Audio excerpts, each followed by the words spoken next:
Hello again, everyone. It's Dwayne. It is Wednesday, and it's time for another edition of One Man's Opinion. How many people were paying attention to what was going on last night with the primaries and all that?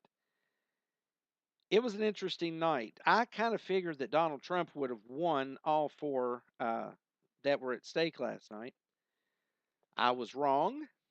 There was a little bit of a surprise there. We'll talk about that. But first, let's talk about what happened in Mississippi. Mississippi, Donald Trump, no surprise, 47.3% of the vote. That equated to 191,216 people voting for him. Ted Cruz came in second, about 11 points down with 36.3%, or 146,543 votes. John Kasich, distant third with 8.8% of the votes.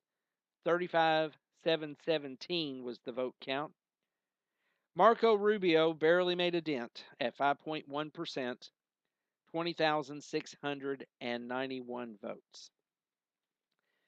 In the delegate count, Donald Trump gained 24 and Cruz gained 13 delegates in Mississippi. Moving on to Michigan. Michigan was really no surprise. Donald Trump, 36.5% of the vote, 481,296 votes. Ted Cruz came in about 12 points back with 328,482 votes, 24.9%. John Kasich, who was actually supposed to take second in Michigan, according to the polls, came in third, barely. He had 24.3% of the vote for 320,270. When I last looked, Kasich was actually ahead of Ted Cruz. And I went to bed, and when I woke up this morning and saw that, it's like, oh my God. Marco Rubio, under 10%, 9.3% to be exact, with 123,016 votes. So in Michigan, delegate count, Donald Trump gained 25, and Cruz and Kasich got 17 delegates each. All right, let's go to Hawaii real quick. Trump got 42.4% of the vote, 5,677 votes. Wasn't a lot of voting going on in Hawaii last night. Ted Cruz came in just about 10 points behind at 32.7% of the vote. That equated to 4,379 votes. Marco Rubio, who actually, one poll I saw was supposed to be in second in Hawaii, came in third with 13.1% of the vote. That was 1,759 votes. John Kasich was 10.6%. That was 1,413 votes. In Hawaii, Trump gained 10 delegates and Cruz gained 6. Now let's talk about Idaho. This was the surprise for me. In Idaho, Cruz, 45.4% of the vote for 100,742 votes. Donald Trump was way behind at 28.1% of the vote. 62,278 was the vote count there. Rubio at 15.9% of the vote. That's 35,347 votes. And John Kasich, 7.4%, 16,517 votes. Ted Cruz got 20 delegates, and Donald Trump got 12 in Idaho. Let's switch gears here real quick and go for the Democrats while I'm on the subject of Michigan and Mississippi. It was a good night for Bernie Sanders in Michigan. By all polling accounts, Hillary Clinton was supposed to win Michigan handily because of the union vote. Wrong. Bernie Sanders got 49.9% of the vote for 590,386 votes. Hillary Clinton, 48.2% of the vote with 570,9 949. Less than 10,000 votes separated them. Bernie Sanders got 65 delegates out of Michigan, and Clinton got 58. Now, in Mississippi, it was a different story. Mississippi, Hillary Clinton won the woman vote, the black vote. Hillary Clinton got 82.6% of the vote for 182,282 votes. Bernie Sanders came in way back at 16.5% or 36,284 votes. Hillary Clinton got 29 delegates and Sanders got 4 out of Mississippi. I'm not going to worry about the delegate count for the Democrats because Hillary Clinton's got it wrapped up already. Even if Bernie Sanders were to win a whole bunch from this point on, he'll never catch up with her, especially with the super delegates that are already going to go for who? Hillary Clinton. I'm more worried about the Republican delegate count. Right now, Donald Trump is ahead by 101 delegates. Last week it was 90, I think. Trump has 461 delegates. Ted Cruz has 360. Rubio has 154 and Kasich has 54. 208 delegates wasted right now, if you ask me, between Rubio and Kasich. If they were split up, Donald Trump and Ted Cruz both would still be behind in the delegate count to get the actual nomination, but they'd be a hell of a lot closer to it. Rubio and Kasich right now need to bow out. Kasich is going to hang in to Ohio. Rubio is going to hang in for Florida. Both of them say they're going to go to the convention. I don't think they will. I don't think there's going to be enough money for them. I think the money is going to dry up. According to some of the polls I've seen, Rubio who absolutely has to win Florida to stay in this with 99 winner-take-all delegates, is running second and even third in a couple of the polls that I've seen. Donald Trump is beating them handily. In Ohio, Kasich is getting beat by Donald Trump.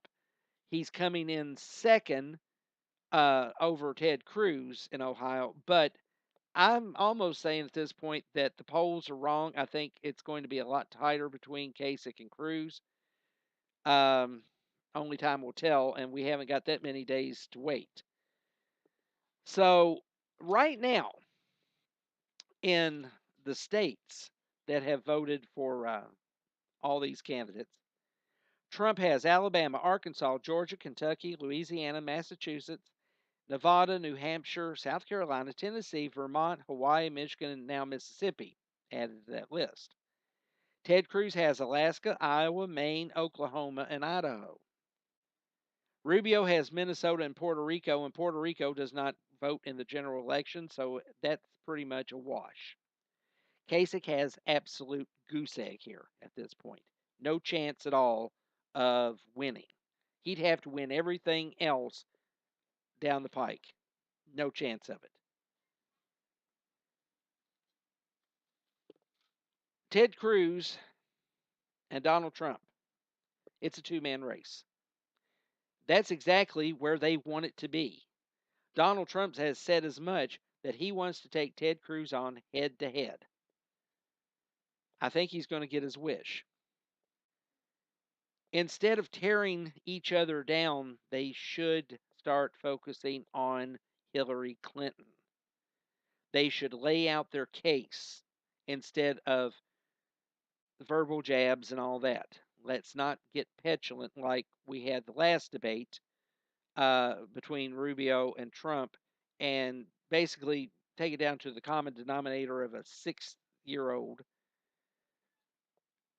That was not a good debate for either one of them, but Trump came out way ahead of Rubio. Rubio was not in his element there. He doesn't know how to fight like that, which is his biggest problem. Okay, tonight, March 9th, We have the Democrat debate going on. Tomorrow, the 10th, we have the Republican debate. That's debate number 12 in the Get Trump series. Uh, it's about the truth of it. On the 12th, the District of Columbia Republican caucus and the Northern Mariana Islands for the Democrat caucus. And then, of course, on the 15th, you have the big event. You have Illinois, Ohio, North Carolina, Florida, and Mississippi. All of those are primaries. Florida is winner take all. Ohio, maybe. I can't remember right now off the top of my head.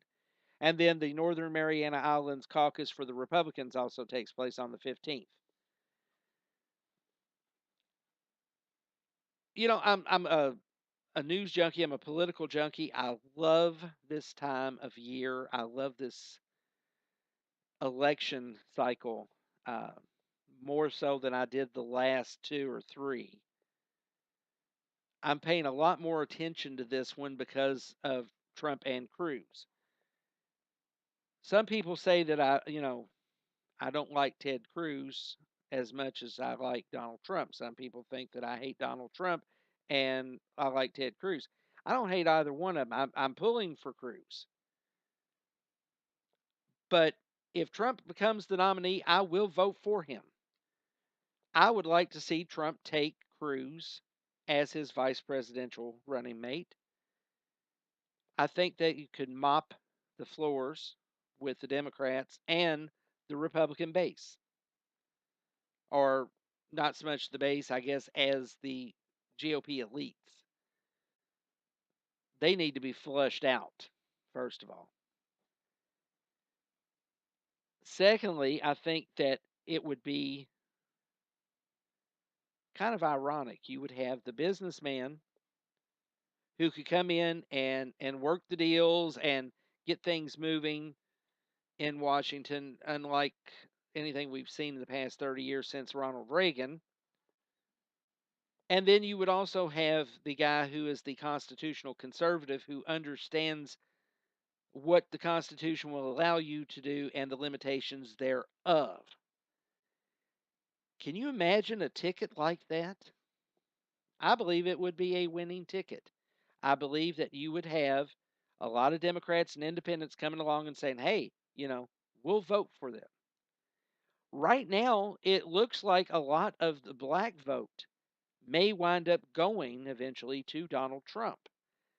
Lots of rumor mill stuff going on out there, and I'm sure that, as time goes on, we will see a lot of the black vote defecting from Hillary Clinton in favor of Donald Trump. Same thing with the Hispanic vote. I think that the Hispanic or Latino vote, whatever you want to call it, I would say that it will probably be a 60-40 split at least for Donald Trump.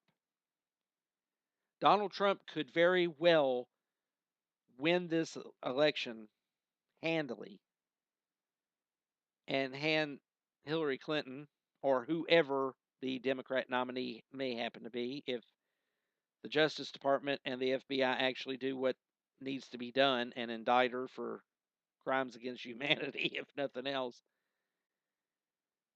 I don't see it happening, but stranger things in life have happened. So I guess we'll just have to wait and see. What I'm expecting, though, is that Trump is not going to get enough delegates to win outright, which means he's going to have to go to Ted Cruz. That's why I'm saying in this next debate, he and Cruz, instead of going after each other, need to go after Hillary Clinton. Start acting freaking presidential. And you may be surprised at that point what can happen. All right, my time is up. I thank you for yours. I guess we'll see you again on Sunday. We'll have a whole lot more to talk about. Till then, take care and later.